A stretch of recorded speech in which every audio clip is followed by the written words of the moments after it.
Hello and welcome everyone to EC 3030. In this video lecture, we will start a discussion on interconnects. So now this is the cross-section of a microprocessor chip that we have been seeing again and again in this class. So far we have focused only on the devices which are really at the bottom of this picture. Now, regarding the interconnects, we will now start a discussion about all these metal layers and the oxides.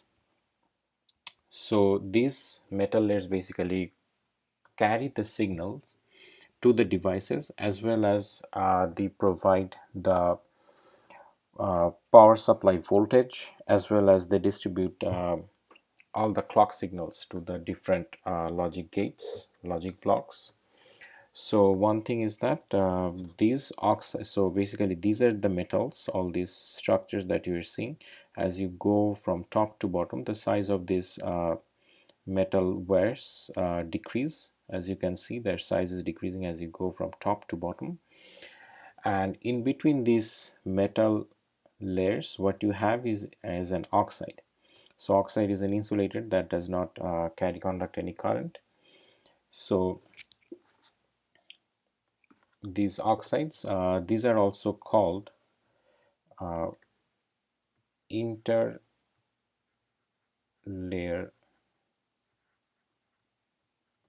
dielectrics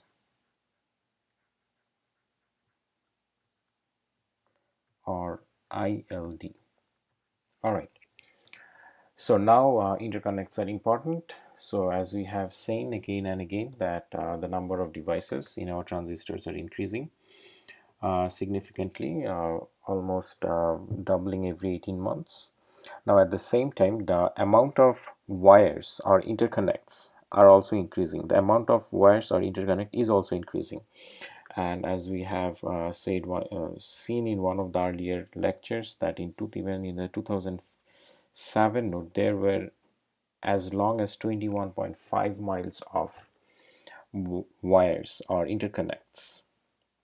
So interconnects are important, and we will see that these interconnects are actually becoming very important as we are scaling down our devices. So let's look into that. So as we have seen in the cross section earlier, that the metal layers, as we go from top to the bottom, the size of the metal layers are actually decreasing. Now, what it essentially means is that the top layer metal has a large cross section. So the metal lines run perpendicular to the plane like this or this, however you want to show the direction of the arrow. So the metal lines run perpendicular to the plane of this screen, and what we're seeing is the cross section, and the cross section of the metal is actually decreasing as you go from top to the bottom. And based on the dimensions, actually there are three types of interconnects. So one type of interconnect, which are the top couple of layers, are called the global interconnects, and the ones that are at the very bottom are like these ones are called local interconnects, and the in between the global and local are the intermediate scale interconnects. And what does it mean? It actually means that essentially your microprocessor chip, digital chip, is consists of a number of blocks. Now blocks is a functional primitive. A block is a functional primitive. Now a block can be a digital subcircuit, it can be a logic gate like a NOR gate, or it can be some combination of these gates. So essentially it's a functional primitive, somewhat undefined, but essentially what we will say that the microprocessor chip is consists of a huge number of blocks, and the wires or the interconnects within a block are called these local interconnects. And what it means is that within a block, the connection between these devices happen through these layers of the interconnects. On the other hand, when you're talking about connection between blocks, those connections happen mostly through the global interconnects, like these layers, or even in some cases the intermediate layers. So if you have one block here at this end and another block very far away, it's more likely their connection will be through these global interconnects, or if you have something adjacent, then it will probably happen through intermediate uh, intermediate level of interconnects. But anyway, our definition of the global, intermediate, and local is essentially based on the dimension and the length of these ones. So we'll see how the scaling affects local and global interconnects differently in a later slide. So on the other hand, functionality wise, the interconnects can be divided into three categories. First one is signaling. Signaling means that, for example, the output of an inverter goes to the input of another logic gate. So this is basically what means by signaling, that the wires that carry the signals, the digital signals that you want to process in this chip, is called the signaling. Signaling voltages, and these are basically carried by one type of interconnect. The interconnects that carry the signaling, the signals, is one type of interconnect. Then you have another kind of interconnect that distributes the power. Power means that the power supply voltage, and this power supply voltage goes to all the logic blocks that you have in the system, as well as you have another distribution network for clocking. So clocking means that each of the digital blocks require a clock to operate, and there is a separate distribution network for this clocking. And what on the right hand side, what I'm showing is the clock distribution network of a very simple chip, which is called the advanced encryption engine, which has close to 1,000,000 transistors, like around 120,000 cells. Cells mean and or not gates, those kinds of gates. And you can see how intricate this clock distribution network is. And essentially the reason it looks like this is because that, say you have the clock signal coming from a clock generator like this, and the reason for the specific structure of this clock distribution is to make sure that every block gets the clock signal at the same time. So you want to make sure that by the time the clock starting from here, as it propagates through this network, it reaches the block at the same time as it would reach any other block. For example, you have a block here, another block here, and you want to make sure that both of the blocks receive the clock signal at the same time. So essentially you can imagine that how complicated the design of the clock distribution network can be, because you have to make sure that all the blocks receive the clock at the same time. And the same goes for the power distribution network. All right. So again, we will see this power distribution network and the clock distribution network in a couple of lectures later. All right. So now the important question: how does scaling affect the interconnect uh, and the effects related to interconnects? So the first thing is that, as we have seen earlier in the class, that scaling by all means improves the transistor performance. Now what we meant by is that as we make the devices smaller, they get faster. At the same time, they get more power efficient, for which the power density actually remains the same in a microprocessor. But for the interconnects, that's not the case. So for example, I'm showing one piece of wire here, and as we scale down the devices, we also need to scale down the interconnects. And as we scale down the interconnects, they actually do not become faster, they actually become slower. And if we plot the delay associated with the interconnects and the gate delays and the transistors, you will see that as we are scaling down our devices from 180 nanometer to say 60 nanometers, the gate delay actually goes down, but the longest delay due to the interconnect actually increases as you go towards a smaller technology node. And the main reason is that as you scale down the devices, at the same time you need to actually make the wires thinner and longer. And if you make the wires thinner and longer, the resistance increases, and that leads to an increase of the delay. So we'll look into that quantitatively in the next couple of slides. But essentially, this is what happens. Say in one generation, you have this kind of a structure. You have what we are showing here is, for example, 4 blocks. And as you go into a future technology node, you have more blocks. So essentially, what has happened is that the length of the local connections has become smaller. For example, the local connection was this big. Now in a future node, the local connection has become smaller.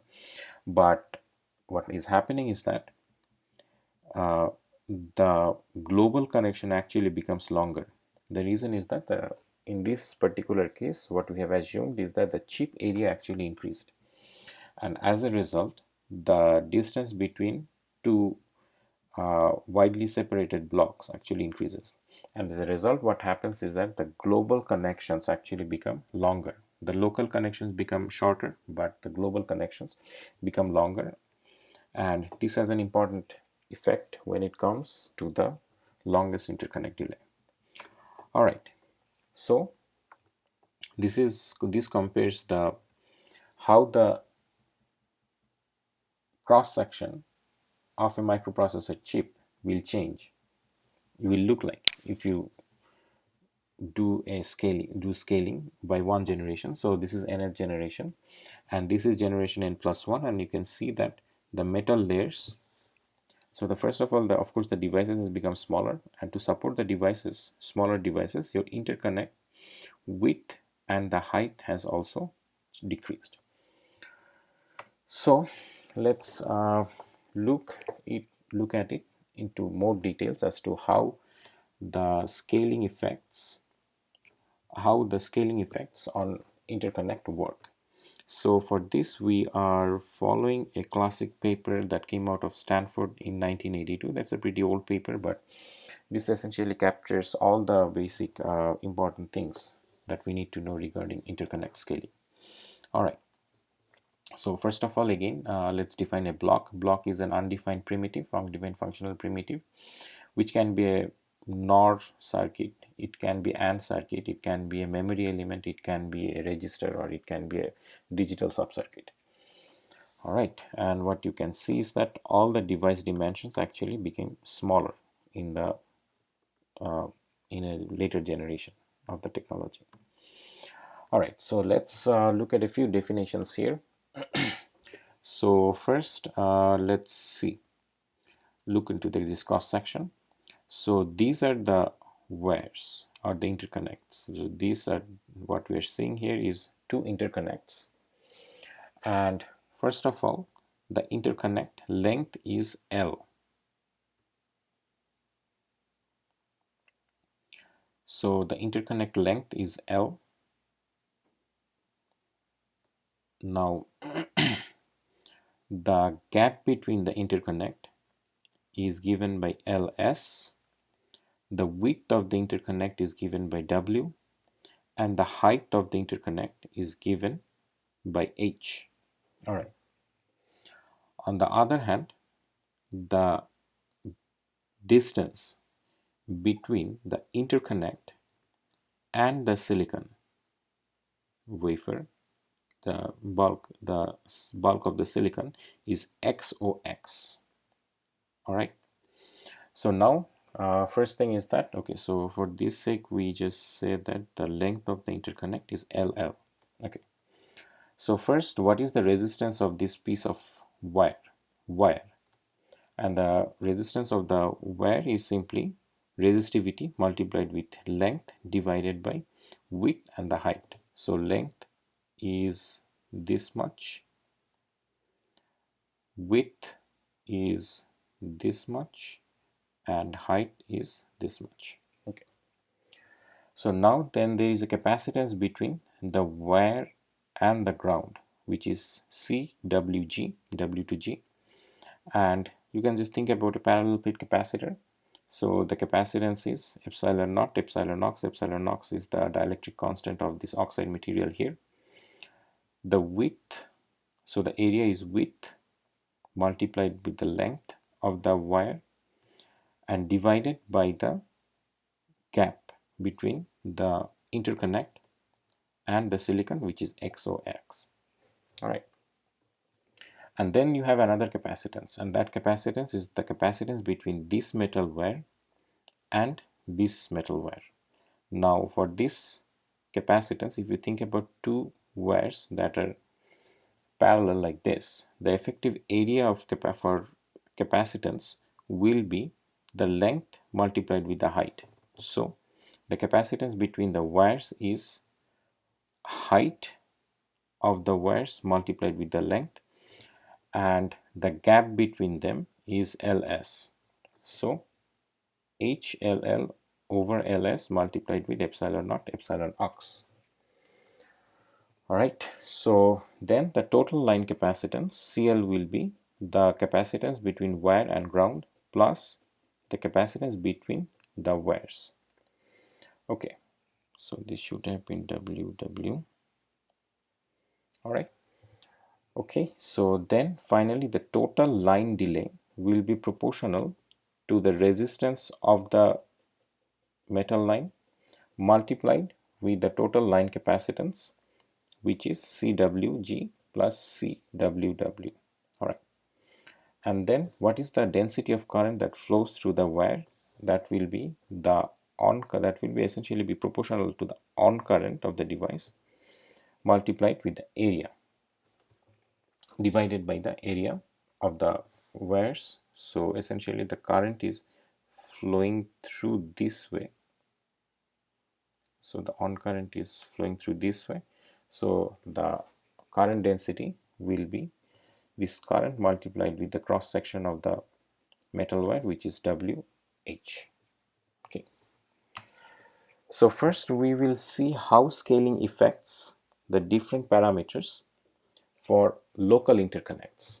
Again, what we mean by local interconnects is the interconnects within a block. All right. So again, the line resistance RL is rho LL over WH, and then we have seen all these parameters. And the important thing is that when we are talking about local interconnects, all the dimensions are scaled by a factor X, meaning that LL, H, W, LS and XOX all will go down by a factor of X. All right.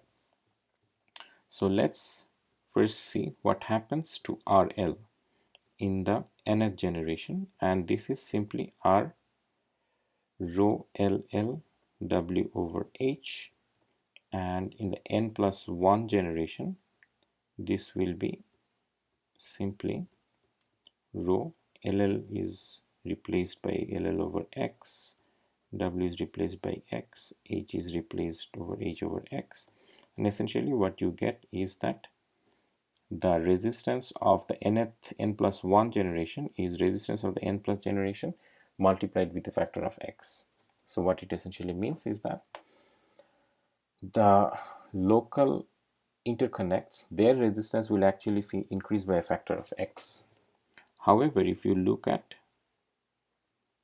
the where to ground capacitance in the n plus 1 generation, this W is replaced by W over X, L is replaced by L over X, and XOX is replaced by XOX over X.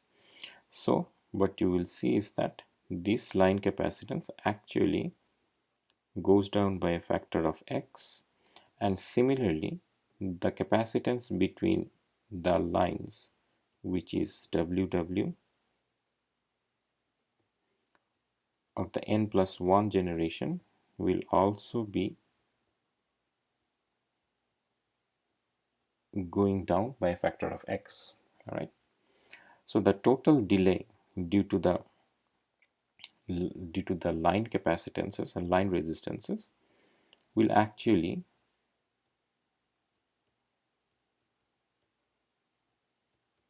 remain the same.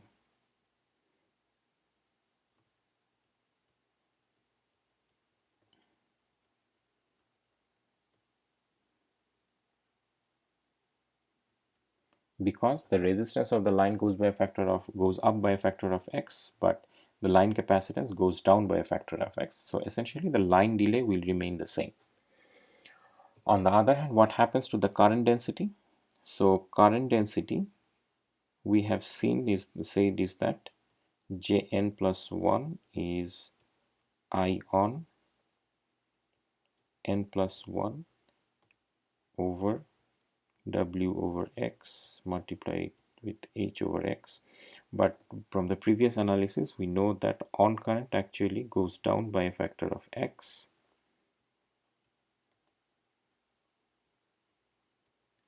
So essentially what you will get is that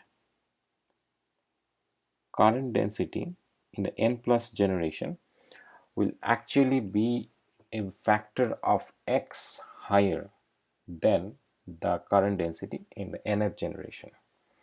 Alright, so now this already tells you something. First thing is that we see that the delay actually did not go down as we were scaling down our interconnects. Now this is bad because why is that? The reason is that our devices, the delay due to the devices, for example, the inverter delay actually goes down with scaling, but the interconnect delay is not going down. And this essentially means that we will reach a point when device delay will be small, but we will be bottlenecked by the delay of the interconnect. So we need to find new ways of reducing interconnect delay. And the second problem is that as we scale down our interconnects, the current density, the amount of current that flows per unit area of the interconnects or wires actually increase. And higher current density actually causes reliability issue, because if a higher amount of current flows, the wires will fail quicker because of a effect called electromigration. All right, so again, interconnect scaling actually degrades the performance of the interconnects. Scaling degrades the performance of interconnects. That we can directly see by our analysis of the local interconnects. All right, so now let's look at long distance interconnects. Now the way it's different from local interconnects is that in this case the length of the wires do not go down, rather they actually may increase because the chip area might increase, and this actually has a huge implication for the interconnect delay. So let's look at that.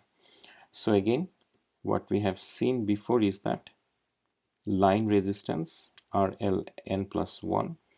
Now here it will be L max multiplied with x over W over x, H over x, and essentially what it will give you is that the the line resistance of n plus 1 generation will actually be x cubed times larger than the line resistance of the nth generation, and Cw to G.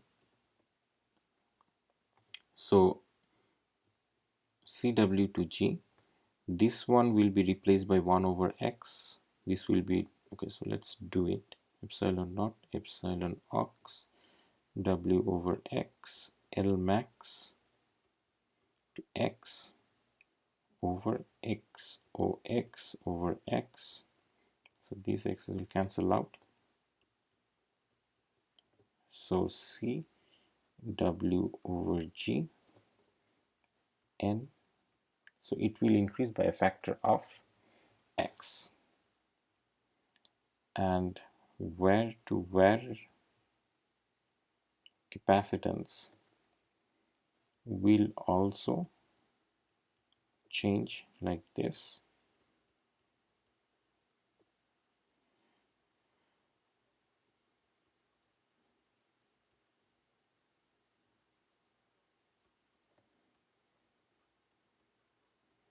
So both the capacitance will increase by a factor of x.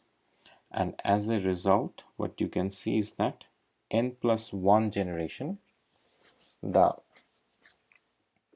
delay will actually be x power 4 times larger than that of the previous generation. And this is definitely bad, because as you were scaling down your devices, that means that the longest interconnect delay will actually increase by a factor of x power 4. So that means that interconnect delay will become the main bottleneck as you scale down your devices. On the other hand, for the on current, this on current will also increase by a factor of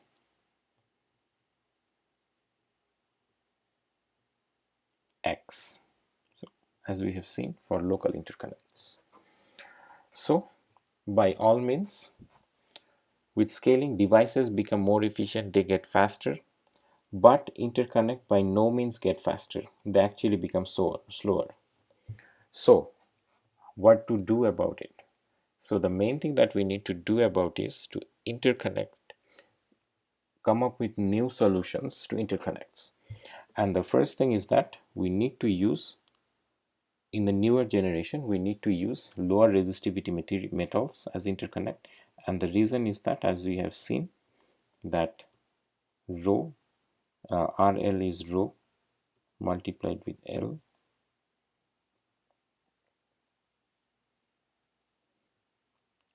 over W H, and if you can reduce rho, the line resistance will go down. At the same time, you can, so basically you need to change this metal such that you have a lower resistivity.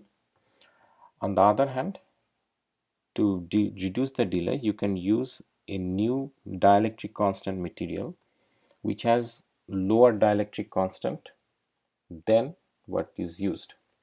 So for example, this is the interlayer dielectric, and the capacitance is essentially proportional to epsilon naught epsilon ox WL over x, or the distance.